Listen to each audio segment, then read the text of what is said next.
शांति। दिल से देते जाओ दुआएं, सब सुख पाए, सबको सुख मिले, सब सुखी हो जाएं, इसलिए दिल से दुआएं देते जाओ। तो यही विषय है हमारा, दुआ दो दुआ लो। क्योंकि ये भी कर्म की गति है कि आप जो देंगे वही आपको मिलेगा। आप अगर दुआएं देंगे तो दुआएं मिलेगी, आप बद्दुआएं देंगे तो बद्दुआएं मिलेगी। जैसा बीज बोएंगे वैसा ही फल पाएंगे। ये कर्म की गति है। इसीलिए बहुत सुंदर कहावत है, आप अपने प्रति जो कुछ भी चाहते हो वो आप दूसरों को पहले दो। आप अपने प्रति क्या चाहते हो? दुख नहीं चाहते हो, बद्दुआ नहीं चाहते हो, लेकिन सुख चाहते हो और दुआएं चाहते हो। तो ये आपको पहले देना होगा, फिर आपको मिलेगा। अगर मनुष्य बीज में कांटे बोए और अपेक्षा रखे कि उसे फूल मिले, तो कैसे मिलेंगे? फूल चाहिए तो फूल का बीज बोना पड़ेगा, कांटे का नहीं। ये कर्म गति अति सत्य है, शाश्वत है, जिसको कोई टाल नहीं सकता। लेकिन कई बार हम दुनिया में जब नजर घुमाते हैं तो कुछ अलग सी बातें दिखाई देती है। इसीलिए लोगों के मन में इस कहावत पर या इस सिद्धांत पर प्रश्न चिन्ह लग जाते हैं। कई कहते हैं हम देते तो औरों को सुख है, लेकिन लोग हमें दुख क्यों देते हैं? हम तो सबके लिए दुआएं ही करते हैं, लेकिन लोग हमको बद्दुआएं क्यों देते हैं?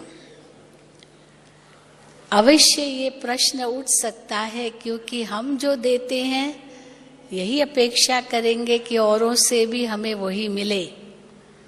लेकिन कई बार कुछ अलग सी परिस्थिति जब नजर आती है तो फिर हम दूसरों को दोष देना शुरू कर देते हैं कि इसके कारण ये हुआ, इसके कारण ये हुआ।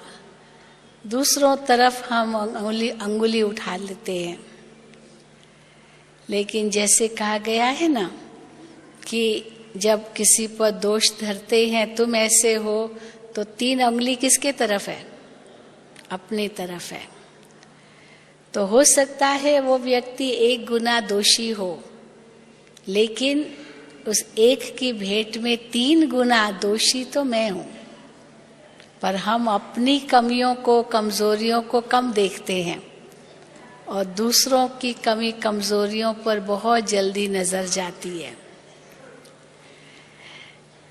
कई कहते हैं कि हम तो दूसरों को सुख देते हैं, लेकिन हमें क्यों दुख मिलता है? कर्म की गति तो यही है, अगर सुख दोगे तो सुख ही मिलेगा। लेकिन अगर दुख मिलता है तो ये नहीं है कि उसने दिया और आपने लिया। अभी आपके ऊपर है कि आप न लो। कोई जबरदस्ती तो किसी को कुछ दे नहीं सकता है, जबरदस्ती तो किसी से कुछ कोई करा नहीं सकता है। आप न लो, चाहे उसने 2 गाली दी, 4 अपशब्द कहे, कुछ भी धोखा दिया, कुछ भी किया, आप उसका दुख न लो। कोई जबरदस्ती तो उसने आपको दुख नहीं दिया। आप अपनी सोच को बदल दो जैसे आज भी बाबा ने कहा कि हम चाहे कोई कैसी भी परिस्थिति हो, आज का वरदान था, परंतु अगर हम उसमें कल्याण की भावना सोचें तो हमें वो परिस्थिति नहीं नजर आएगी।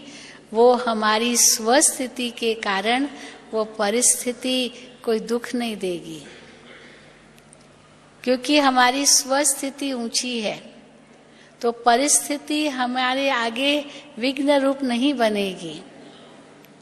हम उसको एक कल्याण की भावना से देखते हैं कि इसमें भी कोई कल्याण था, इसमें भी कोई अच्छाई थी, इससे भी चलो ये लाभ मिलेगा।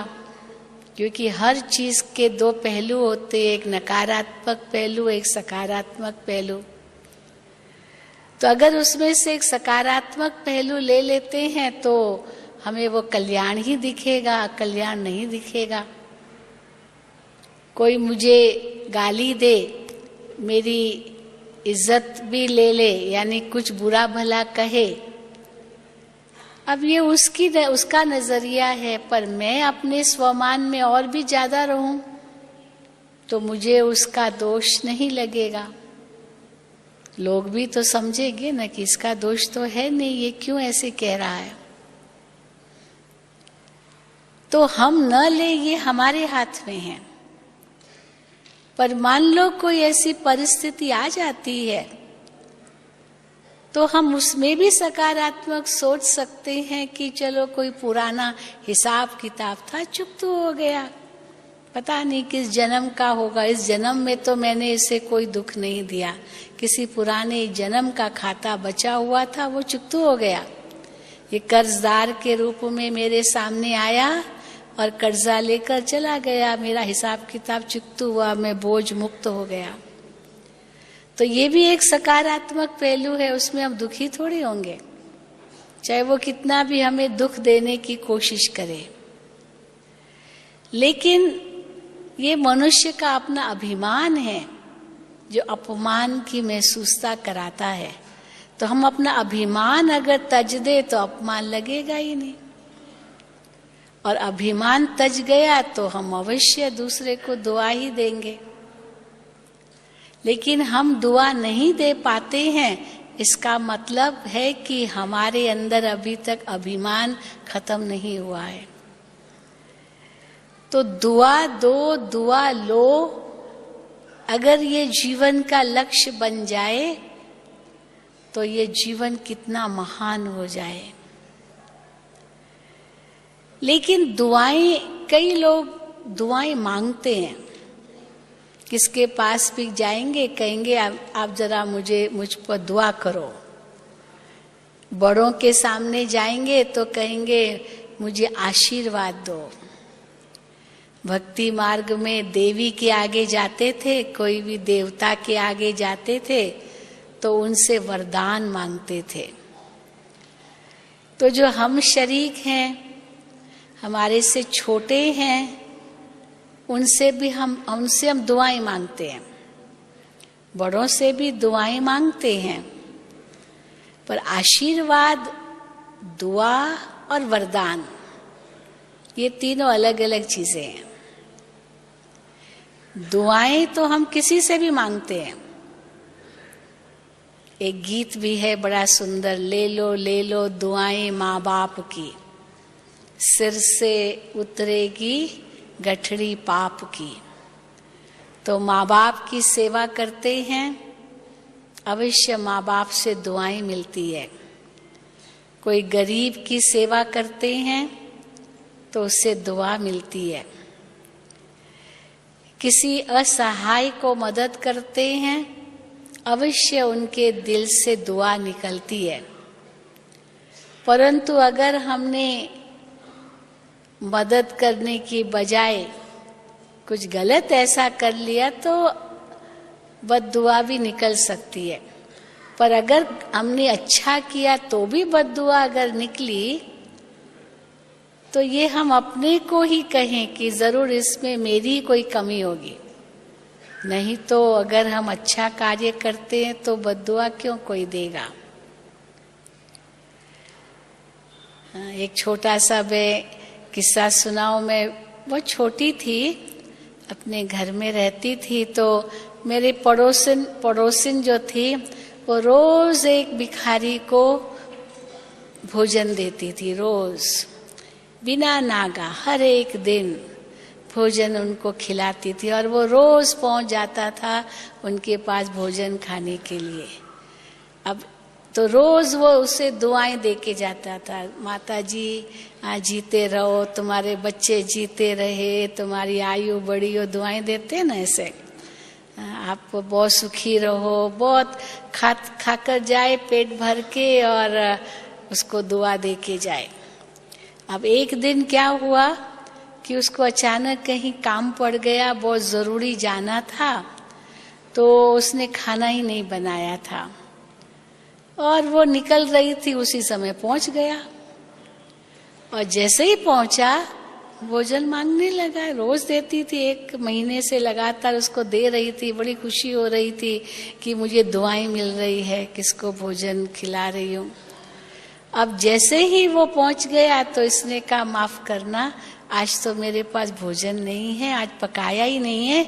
अगर ऐसी बात है आप अनाज ले जाइए, चावल ले जाइए, आटा ले जाइए, सब्जी ले जाइए, पर आज हमने कुछ पकाया नहीं है। तो बस इतना आग बबूला हो गया, मैं तो देखती रह गई। रोज तो उसे दुआएं देता था और आज वो इतना आग बबूला हो गया, इतना गुस्सा किया, जो सारे 1 महीने की जो दुआएं थी ना, अब सोचो क्या हुआ होगा। वो पल भर में बद्दुआओं के रूप में सब बदल गई और उसको गालियां तक देने लगा। अब वो बेचारी घबराई, डरी।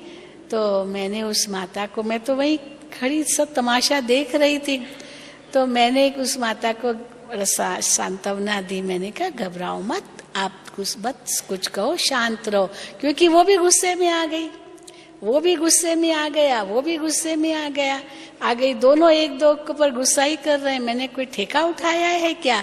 तो मेरे क्या लगते हो, आधी नहीं, जैसे एक दो के साथ वो ये तू मैं हो जाता है। तो दोनों ही एक दो पर बरस पड़े। अब वास्तव में ये तो आप कहेंगे किसकी कमी थी, किसकी कमजोरी थी, किसकी भूल थी? वास्तव में तो दोनों की भूल थी। उसने उसको आदत डाल दी, ऐसी आदत डाल दी जो उसने समझ लिया कि बस मुझे तो रोज यहीं से ही खाना मिलेगा, और इतना उसमें वो आदी हो गया जो और कोई स्थान में जाना है यही भूल गया। भले गरीब था, भले बहुत ही असहाय था, लेकिन उसके अंदर गुस्सा भी इतना ही था। वो माता ने उसी समय देख लिया, समझ लिया। पर उसने भी तो उतना ही पाप किया जो उसको बुरा भला कहती रही। तो 1 महीना जो उसने थोड़ा बहुत पुण्य कमाया ना उसकी दुआएं पाकर, अब बताओ वो 10-15 मिनट में सब पुण्य खत्म हो गया। तो बाबा कहते हैं कि देखो भक्ति मार्ग में क्या मनुष्य करते हैं समझ तो है नहीं, क्योंकि विकारों से तो भरपूर है ही है।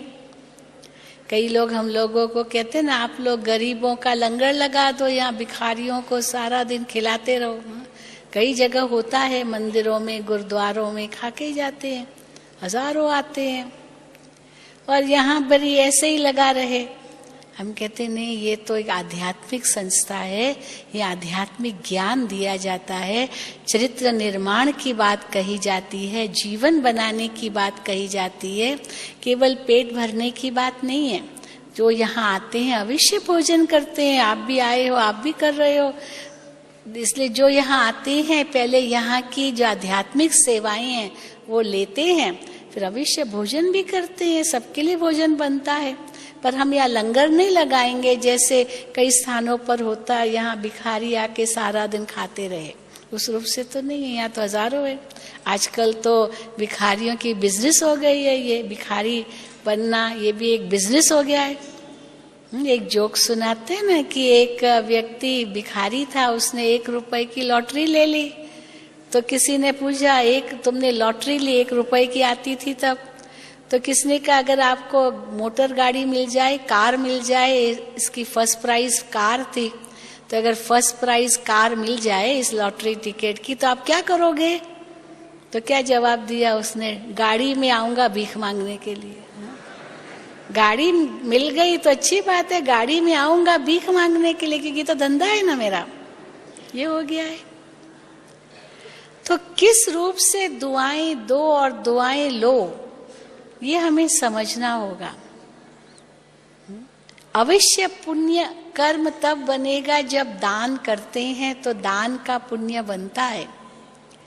इसीलिए बाबा कहते हैं आवश्यकता अनुसार भले दो, हर्जा नहीं, लेकिन जो आज मनुष्य का चरित्र इतना बिगड़ गया है, इतना वो चरित्र की नींव ही हिल गई है, इतना देह अभिमान में है, तो ये आध्यात्मिक ज्ञान ये एक इतना बड़ा दान है, जो चाहे आप मनसा से दो, चाहे वाचा से दो, चाहे कर्मणा से दो, ये आपका बहुत बड़ा पुण्य बनेगा। उसका जीवन बदलना है। केवल 2 रोटी देना ये कोई बड़ी बात नहीं है। कई कहते हैं ना कि अगर किसी को कोई भूखा है तो उसको 2 रोटी देंगे तो दुआएं मिलेगी। भूखा है, आपका ज्ञान कैसे सुनेगा? उसको तो पहले भोजन चाहिए। हम कहते हैं भले 2 भोजन, मना थोड़ी है, परंतु केवल भोजन देकर ही पूरा नहीं करो अपना कर्तव्य, पर उसको साथ साथ वो आध्यात्मिक बातें भी सुनाओ, ताकि उसकी आत्मा की ज्योति जगे, उसको रियलाइज हो कि मुझे वास्तव में क्या करना चाहिए, मेरा जीवन कैसे सुधरे, मेरा जीवन कैसे सफल हो। इसलिए बाबा कहते हैं ये सेवा करो, जिससे आपको दुआएं मिलेगी। ये ज्ञान का बीज हर एक में डालो, फाउंडेशन है ये। कई कहते हैं हम ज्ञान तो दूसरों को सुनाते, लेकिन कोई समझते नहीं, कोई सुनते नहीं है। हम कहते हैं, बाबा कहते हैं कि आप बीज तो डालो ना, एक दिन जरूर इसका फल निकलेगा। कई ऐसे अपना अनुभव सुनाते, आपने मुझे 20 साल पहले ये कहा था, लेकिन उस समय मेरी आंख नहीं खुली, अब मुझे वो महसूस हो रहा है कि आपने जो कहा था ना वो सही कहा था। चलो 20 साल के बाद ही चलो अंकुर निकला, उस समय न निकला, पर निकला तो सही। तो दुआएं दो, दुआएं लो, पर कई समझते पहले हम दुआएं अपने लिए भी तो लेवे ना। हमारे पास ही शक्ति नहीं है तो हम दूसरों को दुआएं कैसे दे सकते हैं? तो कोई शक्तिशाली हो वही दुआ दे सकता है, ऐसी बात नहीं है, क्योंकि हर एक आत्मा तो है ही अपने असली स्वरूप में श्रेष्ठ ना। तो इसीलिए चाहे कोई नहीं समझ रहा है, वो भले अगर बद्दुआ देता भी है, लेकिन मुझे दुआ देनी है, माना मुझे कोई ऐसा कोई कर्म नहीं करना है जो मेरा पाप का खाता जमाओ। पहले ये एक बहुत बड़ा लक्ष्य होना चाहिए। किसने मुझ पर क्रोध किया और मैंने रिटर्न में क्रोध किया, क्योंकि उसने किया तो इसलिए किया, और उसने किया तो अपना पाप कर्म बनाया, मैं करूंगी तो मेरा बनेगा। उसने बद्दुआ दी तो उसका पाप कर्म बना, पर मैं बद्दुआ फिर क्यों साथ में दूं? मेरा भी तो बन जाएगा। इसलिए दुआ लेना और दुआ देना इसकी एक बहुत सुंदर विधि है। कैसे देंगे दुआ? पहले तो हर एक आत्मा के प्रति हमारी भावना शुद्ध हो, बस ये बहुत जरूरी है। चाहे उसकी कितनी भी अशुद्ध भावना मेरे प्रति हो, चाहे मेरे बारे में वो कितना भी बुरा सोचता हो, अब उसके मन को तो हम रोक नहीं सकते, किसी को भी हम रोक नहीं सकते। आज मेरे लिए कोई अगर बुरा कहता है तो मैं जाकर के उनसे लड़ तो नहीं सकती हूँ कि तुम मेरे लिए ऐसे बुरा क्यों कहते हो। वो कहेगा कहूंगा, आप कौन होती हो बोलने वाले, आप हो ऐसे, आप हो तभी तो कहता हूँ।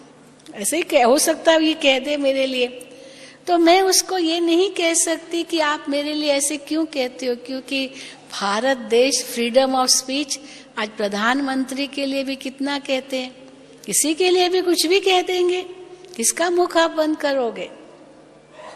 तो इसलिए मुख बंद करने की बात नहीं है, लेकिन हमारा ऐसा व्यवहार हो जो किसके अंदर में मेरे प्रति कोई बुरा विचार आए ही नहीं। इसलिए बाबा ने बहुत सुंदर उसकी विधि बताई है। बाबा कहते हैं हर कर्म श्रीमत के अनुसार करो। अमृत वेले से रात्रि तक बाबा ने हमको हर एक बात की श्रीमत दी हुई है। अब हो सकता है जो श्रीमत हमें बाबा से मिली है वो हमारे कल्याण के लिए मिली है, परंतु क्योंकि कलयुगी दुनिया में जो देह अभिमानी मनुष्य है वो इसको कल्याण नहीं समझते हैं। अभी हम शुद्ध अन्न खाते हैं, बाबा की याद में पकाते हैं, बाबा की याद में भोजन करते हैं। अब कई कहेंगे हम क्या अछूत है, आप हमारे हाथ का नहीं खाते हो, हमारे हाथ का क्यों नहीं खाते हो, आदि आदि कई कह सकते हैं। लेकिन यहाँ हमको श्रीमत को महत्व देना है। वो कुछ भी कहे, भले कहे, हमने तो नहीं कहा कि आप अछूत हो, हमने तो कुछ नहीं कहा, लेकिन हमारा ये असूल है तो प्यार से भी कोई बात कह सकते हो। कोई कितना भी अपशब्द कहे, कोई कितना भी कुछ कहे, इसको बाबा कहते हैं दुआएं देते जाओ। हाँ, भगवान आपका भला करे, आपको सुमति देवे, आपको अच्छी मत मिले। हम तो आपको दे रहे हैं, आप उस अच्छी मत को मानो या न मानो। कई ऐसे भी आज की दुनिया में ये मानने लगे कि यहाँ वहाँ का खाना नहीं चाहिए, क्योंकि देख रहे हैं कितना उसमें क्या एडल्ट्रेशन है, उसमें मिलावट है, पता नहीं क्या क्या टेलीविजन में दिखाते हैं, कैसे सब नकली माल है, क्या क्या बनाते हैं, कैसे बनाते हैं, लोग उसको खाते हैं तो अपना ही स्वास्थ्य बिगाड़ते हैं। तो बाबा ने तो देखो हमको पहले से ही इनसे सावधान कर दिया है ताकि बच्चे और यहाँ वहाँ कुछ भी नहीं खाना है। आजकल तो पता नहीं क्या क्या जादू टोना भी करते हैं, कुछ खिला करके कुछ जादू भी कर लेते हैं, क्या नहीं आज गलत कर्म संसार में हो रहे हैं। तो बाबा ने हमें पहले से ही मुक्त कर दिया है। कोई कहेगा सिनेमा चलो, हम कहेंगे हम नहीं जाते सिनेमा, तो वो बद्दुआ दे सकता है हम उसको समझाते हैं कि ये सिन की माँ है, ये भगवान ने हमें ऐसे कहा है, इसलिए हमें जरूरत नहीं। हम सारा संसार ये सिनेमा ही तो है, वही तो देख रहे हैं, खेल ही तो है ये दुनिया, सब खेल में ही तो हम खेल रहे हैं, एक बेहद के नाटक में हम हैं। परंतु हम जो भी कहें वो इतना प्यार से कहें जो उसको लगे कि सचमुच इनकी बातों में कोई तथ्य है, तो वो कभी भी बुरा नहीं मानेगा, वो दुआ के रूप में ही लेगा। लेकिन अगर हमारे अंदर भावना अच्छी नहीं है, हमारे अंदर कोई बदले की भावना है या हमारे अंदर में घृणा है, नफरत है, तो ऑटोमेटिकली वो उसको दुआ कभी नहीं स्वीकार करेगा और वो भी दुआ नहीं करेगा। तो एक तो कभी दुआ मांगनी नहीं है,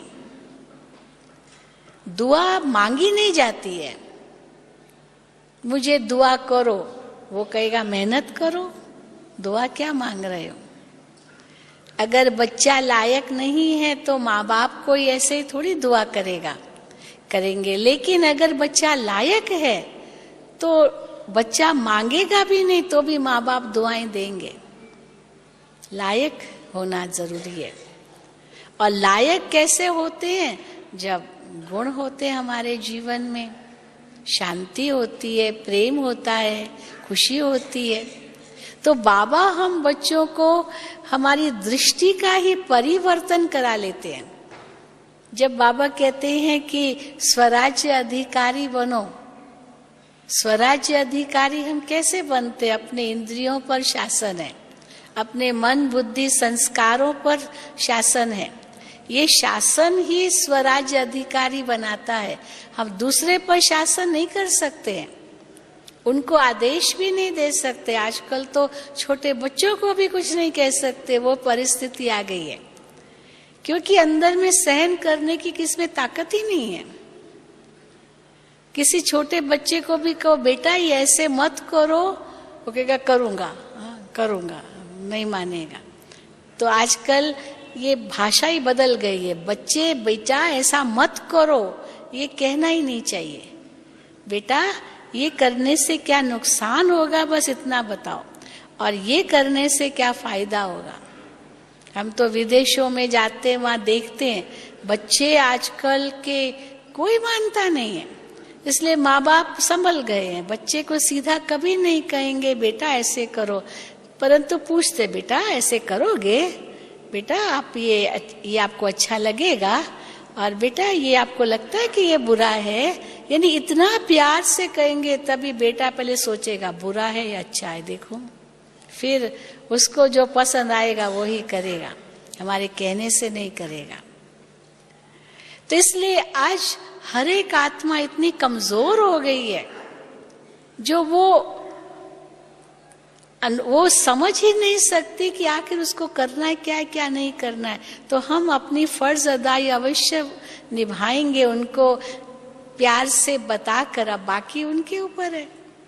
पर हम अधिकार नहीं रख सकते कि वो जैसे मैं कहूं वैसे ही करे, परंतु उसके लिए मुझे अपने आप को बदलना होगा, बहुत नम्रता धारण करनी पड़ेगी। आप सभी यहाँ प्रवृत्ति मार्ग वाले बैठे हैं, घरों में तो कई बातें आती होगी, कई परिस्थितियां आती होगी, तो कई बार बहनें कहती है, भाई भी कहते कि हमको ही झुकना है, बाबा भी मुरली में कहते, कई बच्चे कहते हमको ही झुकना है, हमको ही मरना है, हमको ही सीखना है। बाबा कहते हाँ हमको ही झुकना है, हमको ही मरना है। पर ये एक बार का मरना जन्म जन्म के लिए हमें हमको काल पर विजय प्राप्त करा के अमर बना देगा। ये एक बार का बस मरना, ये मरना मरना नहीं है, ये झुकना झुकना नहीं है, ये जीवन को श्रेष्ठ बनाने का एक तरीका है। परंतु इसका आधार क्या होगा, जब हमारा लक्ष्य हमारे सामने बहुत स्पष्ट होगा कि हमको सबको दुआएं देनी है और सबसे दुआएं लेनी है, उसके लिए मुझे मरना झुकना पड़ेगा, हर जाने, क्योंकि यही समय है 63 जन्मों का सारा हिसाब किताब चुकतू करने का।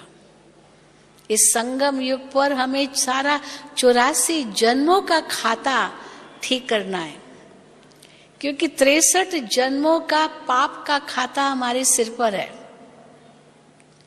तो इतना सारा जो 63 जन्मों का पाप का खाता सिर पर है, उसको चुकतू भी करना है।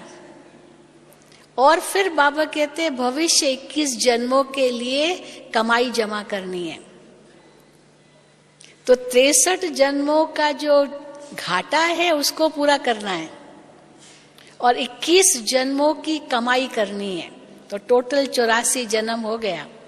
तो सारा 84 जन्मों के खाते को ठीक करना है। अब किसके सिर पर बहुत बड़ा कर्जा हो और उस कर्जे को भी उसको चुकतू करना है, और आगे के लिए इतनी कमाई करनी है जो जमा का खाता भी बहुत हो जाए। तो उसके लिए उसको कितना कमाना पड़ेगा, बहुत कमाई करनी पड़ेगी, तब उसका इतना कर्जा भी चुकतू होगा और आगे की कमाई भी जमा होगी। और बाबा कहते ये संगम पर तुम्हें करना है। तो कैसे हम ये सहज रूप से कर सकते हैं, सबकी दुआएं लेने से। पर सबसे ज्यादा दुआओं से भी बड़ी चीज शिव बाबा की आज्ञा पर चलने से जो भगवान का हमें वरदान मिलता है, उनकी जो छत्र छाया मिलती है, उससे हमारे सहज ही पाप नाश हो जाते हैं। जो आज बाबा ने कहा, रोज बाबा कहते हैं बस मुझे याद करो, यही अमृत धारा है, सब बीमारियों की दवा, मुझे याद करो। तो बाबा की याद से जो भी मेरा कर्म होगा वो श्रेष्ठ कर्म होगा ही, वो कर्म दुआओं भरा होगा ही, क्योंकि मैं आत्मा भरपूर हूं। आज भी बाबा ने कहा कि आपको इतने माला माल हो, भगवान आपको मिला है और क्या चाहिए आपको, सब कुछ प्राप्त हो चुका है, चाबी मिल गई है, खान की खजाने की चाबी मिल गई है। ज्ञान गुण शक्तियों का इतना भरपूर खजाना बाबा ने हमें दे दिया है जो कहीं आंख डूबती नहीं है। जैसे कोई करोड़पति हो, मान लो, अगर उसका चलो 100-200 रुपया भी कहीं गुम हो जाए, चिड़ेगा कोई बात नहीं, कोई बात नहीं। अब गरीब बेचारा होगा, उसका 200-500 गया तो बहुत बड़ी चीज होगी उसके लिए। तो अगर कुछ बातें होती भी है, हम उस रूप से सोचें कि जो पदम पति बनाने वाला स्वयं भगवान पद्मा पदम भाग्यशाली हमें बना रहा है, इतने भरपूर हम हो रहे हैं। ये छोटी छोटी बातों को तो हम डोंट केयर करते हुए, लेट गो करते हुए, छोड़ते हुए आगे बढ़ सकते हैं। लेकिन हम क्या करते हैं, उन छोटी बातों में फंस जाते हैं। जैसे रास्ते पर कोई पत्थर आ जाए, उस पत्थर को तोड़ने लग जाए कोई, अरे पत्थर आ जाए तो तुम तोड़ने क्यों लग जाते हो, अपना समय क्यों वेस्ट करते हो, आप हट जाओ, आपको तो आगे जाना है, वहां रुकना थोड़ी है। तो हम छोटी छोटी बातों में जो रुक जाते हैं, जिसके कारण ही फिर हमारा समय, श्वास, संकल्प शक्ति सब व्यर्थ चला जाता है। हवाई जहाज को हम देखते हैं कि कैसे अगर इतना बड़ा पहाड़ भी आ गया, उससे भी ऊंचा चला जाता है, ताकि पहाड़ भी उसके लिए विघ्न रूप नहीं बनता है। बादलों से भी ऊपर चला जाता है। कोई कितना भी बड़ा पहाड़ क्यों न हो, वो उसके आगे विघ्न नहीं बनेगा, क्योंकि उनसे ऊंचा चला जाता है। तो बाबा भी कहते हैं, जब भी कोई ऐसी बात आए ना, ये योग की शक्ति से हम सहज ही आत्म अभिमानी बन जाते हैं, देही अभिमानी बन जाते हैं और सहज उस परिस्थिति से ऊपर हो जाते हैं, न्यारे हो जाते हैं। एक मिसाल देते हैं ना कि कैसे एक बिल्ली किसी कबूतर के सामने आई। कबूतर दाना चुग रहा था, बड़ा मस्ती से दाना चुग रहा था, और सामने एक बिल्ली आई और जैसे ही बिल्ली को देखा डर गया, डर करके आंखें बंद कर दी। अब आंखें बंद कर दी तो बिल्ली ने उसको पकड़ लिया, बेचारा घबरा गया। लेकिन उस समय अगर वो दाने में जो उसकी बुद्धि थी, उसकी जगह बिल्ली को देख करके सावधान हो जाता और उड़ जाता, तो बिल्ली उसको कहाँ से पकड़ती। बिल्ली को तो पंख नहीं है जो उड़ करके उसको पकड़े हवा में। पंछी के पास तो पंख हैं। तो ये जो परिस्थितियां हमारे सामने आती है, ये बिल्ली की तरह आती है। माया बिल्ली है ना, ये परिस्थितियां भी माया बिल्ली की तरह है। पर उस समय हमें एक सेकंड में उड़ जाए माना मैं कौन हूं, मैं उस आत्मिक स्थिति में स्थित हो जाऊं। ये परिस्थितियां क्या है मेरे आगे, मैं किसकी संतान हूं। बस वो ऊंचा नशा चढ़ जाए और आत्मा जैसे मन बुद्धि से इस आकर्षण से या इस परिस्थिति से ऊपर उठ जाए, क्योंकि मेरा तो कुछ है ही नहीं। जब हम मेरा मेरा करते तब उसमें फंस जाते हैं। मेरा तो कुछ है ही नहीं। मेरा तो एक ही काम है, बस सबको दुआएं देना। फिर बाबा कहते तुम फरिश्ते हो, फरिश्तों का तो काम ही ये होता है दुआएं देना। फरिश्तों का पैर तो धरती पर पड़ता ही नहीं है, और देवताओं का भी पैर इस कलयुगी सृष्टि पर नहीं पड़ेगा। जब सतयुग बने तब देवताओं का पैर सृष्टि पर पड़े, और फरिश्तों का तो वैसे ही नहीं पड़ता है। तो मैं ब्राह्मण सो फरिश्ता सो देवता बनने वाला, मेरा पैर कैसे इस धरती पर पड़ेगा, मेरी नजर कैसे इस धरती पर जाएगी। सदा बाबा कहते डबल लाइट बन करके बाबा के साथ उड़ते रहो। तो दुआएं देना और लेने के लिए पहले तो बहुत हल्का बनना पड़ेगा। किसी भी बात को पकड़ करके नहीं रखना है। जैसे ही पकड़ के रखा या तेरा मेरा कहा, फंसे। और फंसे माना दुआओं के भागी कभी नहीं बन सकेंगे। छोड़ो तो छूटो। वैसे भी दुनिया में कहते हैं अकेले आए हैं अकेले जाना है। लेकिन उस समय हम भूल जाते हैं और उसमें फंस जाते हैं। इसलिए बाबा ने हम बच्चों को ये मध्य मार्ग सिखाया है। बाबा कहते हैं अपने को कभी भी गृहस्थी भी मत समझो, मैं गृहस्थी हूँ, मैं गृहस्थी हूँ, मैं इतने बच्चों वाली माँ हूँ, इतने बच्चों वाला पिता हूँ। नहीं, गृहस्थी नहीं हूँ मैं खुद ही बच्चा हूँ, बाबा का बच्चा हूँ।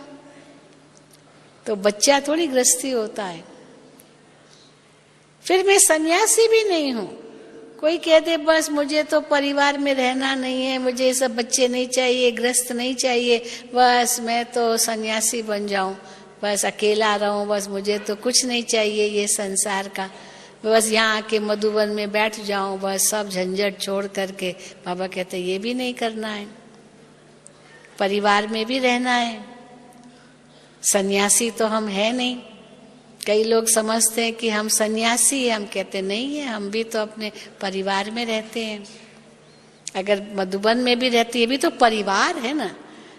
एक लौकिक परिवार में तो फिर भी सब अपने जैसे होते हैं, एक ही जाति होती है, एक ही भाषा होती है, एक ही कुल बना, वो ही परिवार है, एक ही परिवार के मेंबर्स हैं, ब्लड रिलेशनशिप है। यहाँ तो बेहद का परिवार है, कोई ब्लड रिलेशनशिप भी नहीं आपस में, कोई महाराष्ट्र का तो कोई पंजाब का तो कोई कर्नाटक का तो क्या, और सब मिल करके रहते तो और ही कितनी बातें हो सकती है। वहां तो फिर भी ब्लड रिलेशनशिप है, कुछ मोह ममता है तो मिल करके रह सकते हैं। यहाँ तो बिल्कुल ही वो रूप नहीं है। परंतु कैसे रहते हैं सब मिल करके एक बाबा के सहारे से। बाबा वो मैग्नेट है, जैसे एक मैग्नेट होता है ना, वो कई सुइयां बिखरी हुई पड़ी है और उन बिखरी हुई सुइयों को अगर उठाना है तो एक मैग्नेट, एक चुंबक रख दो, वो सारी सुइयां चुंबक के नजदीक आ जाएगी और एक एक सुई एक एक छोटा छोटा चुंबक बन जाएगी, दूसरी सुई को आकर्षित करेगी एक चुंबक के कारण। पर चुंबक को आप हटा दो तो क्या होगा, क्या होगा? हा?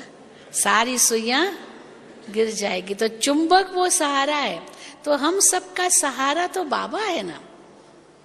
तो कैसे इस बेहद परिवार में हम रहते हैं, क्योंकि मेरा कुछ नहीं है। कई लोग कहते हैं आप लोग इतना प्यार प्रेम से कैसे रहते हो। हम कहते हैं दो बातें हैं यहाँ। एक बात तो ये है, पहली बात कि मेरा कुछ नहीं है, सब बाबा का है, इसलिए गृहस्थी भी नहीं है, सन्यासी भी नहीं है, सब कुछ है, कोई कमी भी नहीं है, पर ट्रस्ट ही है, बाबा का है, मेरा नहीं है। ये मेरा मेरा जो दुनिया में है उनसे हम परे हैं। यहाँ बाबा का है, बाबा, हाँ, बाबा ही दे रहा है, बाबा खिला रहा है, बाबा पहना रहा है, बाबा दे रहा है। इसलिए ट्रस्टी होकर के हम रहते हैं। तो परिवार में भी बाबा कहते ट्रस्टी होके रहो, यहाँ हम भी ट्रस्टी होके रहते हैं। दादी जानकी से पूछो, दादी कहेगी मैं तो कभी एक पर्स भी नहीं लेती हूँ, मेरे पास कुछ नहीं है, कोई बैंक बैलेंस भी नहीं है, कुछ भी एक पाई भी नहीं है, लेकिन बेपरवाह बादशाह है, बेगमपुर का बादशाह है, विश्व का मालिक बनने वाले हैं, कितना बड़ा नशा है। तो इसीलिए बाबा ने ये मध्य मार्ग हमें दिया है। रहो भी अपने घर गृहस्थ में, सब थोड़े यहाँ के बैठेंगे। पहले बाबा ने कहा है मकान बनाते जाओ, अंत के समय बहुत आकर के आश्रय लेंगे, बहुत आश्रय लेने वाले हैं, अंत के समय पर आएंगे, इसलिए बाबा मकान बनवा रहे हैं। कई भाई बहने कहते, बाबा कहते विनाश होगा विनाश होगा, फिर ये मकान क्यों बनवा रहे हैं? विनाश हो जाएगा तो मकान क्यों बना रहे? तो बाबा कहते मकान बना रहे इसलिए ताकि अंत के समय आश्रय मिल सके एक बाबा की छत्र छाया के अंदर।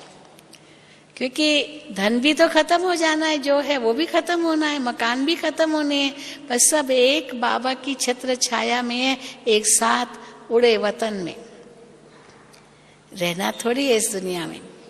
पर अभी ट्रस्टी होके रहना है, चाहे कोई यहाँ रहे चाहे घर गृहस्थ में रहे। इसलिए ये मध्य मार्ग बाबा ने बहुत सुंदर दिया है। हर बात का बैलेंस, जब बैलेंस में हम रहते हैं तब ब्लेसिंग मिलती है, जो बाबा कहते हैं। तो दुआएं कब मिलेगी? जब बैलेंस में रहेंगे। कई बार क्या होता है, जोश में बहुत आ जाते हैं, जोश, जोश एक अच्छी चीज है, पर जोश के साथ होश भी होना चाहिए। होश का मतलब क्या है? आगे पीछे सोचना है, जरूर सोचना है इसका नतीजा क्या होगा, पर नतीजा ये भी नहीं सोचना है कि हाय मेरा क्या होगा। नहीं, भावना है विश्व का मुझे कल्याण करना है, मेरा अपना स्वार्थ नहीं है। उसके लिए बाबा क्या सोचेंगे ये पहले हमें सोचना होगा। बाबा क्या सोचेंगे? बाबा इस समय होते तो क्या करते? जब बाबा कहते हैं कि बाबा की कदम के पीछे कदम रखना माना 10 कदम ब्रह्मा बाप के बताते, तो इस समय अगर बाबा मेरी जगह होता तो बाबा क्या करता? बाबा ने छोड़ा थोड़ी अपने परिवार को, कभी नहीं छोड़ा। बाबा की युगल बच्चे सब साथ में थे। ये थोड़ी कहा मैं सन्यासी बन रहा हूं, मैं घर से निकल रहा हूं, नहीं, परिवार को भी साथ में उठाया और परिवार ऐड होते गए, एक परिवार बनता गया और प्रजापिता कहलाए। लौकिक में भी बाबा कहते थे विश्व सर्व के कल्याण के प्रति भक्ति भी करते थे। मुझे ये चाहिए, मुझे चाहिए, अपने प्रति तो कभी कोई बाबा को इच्छा नहीं थी। सर्व के कल्याण के लिए, सर्व के कल्याण के लिए यही बाबा कहते थे। तो दुआएं देना और दुआएं लेना ये तब हो सकता है जब हमारा दिल बहुत बड़ा हो, बहुत विशाल हो। तो एक तो मेरा कुछ नहीं, सब बाबा का है, और दूसरा मुझे पहले बदलना है। इसीलिए बाबा कहते हैं ये हम तुम बच्चे कभी मत भूलो, स्व परिवर्तन से विश्व परिवर्तन। विश्व परिवर्तन ऐसे नहीं आएगा जब तक स्व परिवर्तन नहीं होगा। मैं बदल जाऊंगा, जग बदल जाएगा। इसलिए मैं अगर ये लक्ष्य रखती हूं कि मुझे दुआ देनी है, मुझे हर एक के प्रति शुभकामना रखनी है, मेरे मन में किसी के प्रति भी कोई बुरा संकल्प न आए, ये पहले अपने अंदर भरना है। हम दूसरों से अपेक्षा न करें कि वो मेरे लिए बुरा न सोचे। पहले मैं अपने आप को देखूं, मैं कितना दूसरे के लिए बुरा सोचती हूँ या सोचता हूँ। अगर मैं ही अपने आप को बदल नहीं सकती हूँ, मेरे अंदर में जो बुरी सोच है वो नहीं बदल सकती हूँ, तो हम कैसे अपेक्षा रखते कि वो बदले? अगर उसकी सोच को बदलना है तो पहले मैं अपनी सोच को तो बदलूं। अपनी को बदल ही नहीं सकती और मैं सोचती हूँ दूसरा बदले, कैसे होगा? मैं अंदर में श्रेष्ठ संकल्प करूं, ऑटोमेटिकली वो मेरे संकल्प उनको पहुंचेंगे और वो भी वैसा ही संकल्प करने लगेगा जैसे मेरे संकल्प है। अभी मेरे संकल्प तो उल्टे हैं और मैं सोचती हूँ कि वो सच्चे संकल्प करे, कैसे करेगा? इसलिए स्व परिवर्तन से विश्व परिवर्तन, मुझे बदल कर औरों को बदलने की प्रेरणा देनी है, न कि कह करके प्रेरणा देनी है, पर कर के प्रेरणा देनी है, सोच कर प्रेरणा देनी है, क्योंकि जो सोचेंगे वही कहेंगे, वही करेंगे। तो दुआएं माना अपने अंदर से पहले तो ये सोचो कभी भी बद्दुआ किसके लिए न निकले, कोई कैसा भी बुरा हो। कई बार ट्रकों के पीछे हम जाते ना तो लिखा रहता है बुरी नजर वाले तेरा मुंह काला, पर एक जगह हमने पढ़ा बुरी नजर वाले तेरा भी हो भला बुरी नजर वाले तेरा भी हो भला। तो ये भी देखो दुआ रखी, दुआ की कि भले आपके अंदर बुरी नजर है, पर मेरी आपके लिए भी दुआ है कि आपकी ये दृष्टि बदल जाए। अभी ये सारा बहुत सारा किस्सा चला है दिल्ली में, इतना वो जो कांड हुआ, वो लड़की का जो बलात्कार किया, फिर उसको सिंगापुर ले गए। आज सुबह सुबह न्यूज आई कि वो मर गई, वहाँ सिंगापुर में मर गई, क्योंकि सब कुछ उसका नष्ट कर दिया था। तो ये तो ऐसे ही बस था कि चलो उनको ले जा रहे हैं।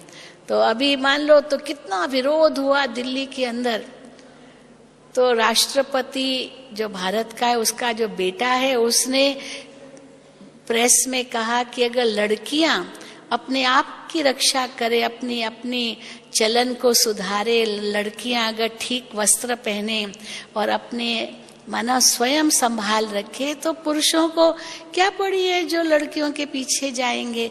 परंतु लड़कियां खुद भी तो अपनी शक्ति में रहे ना। अगर मानो सभ्य रहे, लड़कियां ही नहीं है तो वो तो और ही आकर्षित करे। तो उसने क्या कह दिया, एक शब्द कह दिया कि इतना फैशन करती है लड़कियां, इतना सब करती है, तो लड़कों को क्यों दोष दे रही है। तो इस पर भी बवाल उठ गया, बहुत हंगामा हो गया है कि ऐसा क्यों कहा उसने। पर मुझे बदलना है ये नहीं सोचता है कोई। यही तो बड़ी बात है, यही तो बड़ी बात है।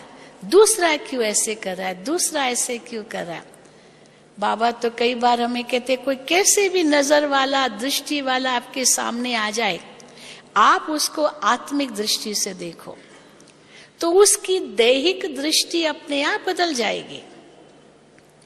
आपके अंदर में अगर नफरत की आग है, ईर्ष्या की आग है, तो फिर उसकी नजर भी वही बनेगी। तो हमारे अंदर उसको आत्मा की भावना हो करके देखेंगे, ये भी एक शुद्ध आत्मा है, ये भी पवित्र आत्मा है, तो ऑटोमेटिकली उसकी दृष्टि भी पवित्र हो जाएगी। कई बार बाबा अपना अनुभव सुनाते हैं कि कैसे, कई अनुभव होता है ना, लोग आते हैं कि समझो बुरी नजर से आए, परंतु हमारी अगर नजर अच्छी है, दृष्टि अच्छी है, उसकी नजर बदल सकती है। बाबा एक बार मिसाल दिया कि जब हैदराबाद सिंध में बहुत एंटी प्रोपेगेंडा होने लगी, ओम मंडली के प्रति बहुत कुछ हुआ, तो कई जो एंटी ओम मंडली के थे, उन्होंने सोचा बस बाबा को मार डाले। ऐसे भी हुआ था। तो बाबा तो अपनी मस्ती में रहते थे, किसके प्रति दोष तो रखना नहीं था। बाबा के प्रति तो कितनी गलत गलत बातें कही, क्या क्या फैलाया, बहुत कुछ फैलाया। क्योंकि बाबा के पास आती थी बहनें, उनको तो कृष्ण के साक्षात्कार होते थे, बाबा से श्री कृष्ण का साक्षात्कार करती थी, तो बस गोपी बन करके वहां रास भी करते थे। तो कई लोगों ने कहा कि देखो ये दादा लेखराज अपने आप को कृष्ण कहलाता है और इसको 300-400 रानियां मिली है, ये कहता है मुझे तो 16,108 रानियां चाहिए। अब बाबा ने तो कभी नहीं ऐसे कहा, जरूर गोपियां थी, क्यों नहीं, गोपी वल्लभ की गोपियां हैं। तो कितनी सारी बातें फैलाई, तो यहां तक भी ये षड्यंत्र रचा कि कैसे इनको खत्म कर दे। तो एक सरदार को तैयार किया और बाबा तो तपस्या में बैठे थे। वो आया अंदर और जैसे आया उसने, वो बाबा तो दिखाई नहीं, परंतु उनको गुरु नानक दिखाई दिया, गुरु नानक दिखाई दिया। और जैसे गुरु नानक को देखा, बस तुरंत बिल्कुल उनके वहीं पर तलवार जो लाया था या जो कुछ लाया होगा वो वहीं पर रख करके बिल्कुल न्योछावर हो गया उनके आगे। मुझे माफ करो, मुझे माफ करो, मुझे नहीं मालूम आप इतने महान हैं। बताते ना, कई संतों के लिए बताते हैं, कई महात्माओं के लिए ये कहानियां आती है। महात्मा गांधी की एक बहुत प्रसिद्ध कहानी है कि महात्मा शब्द कहाँ से उनके ऊपर पड़ा, गांधी जी के ऊपर।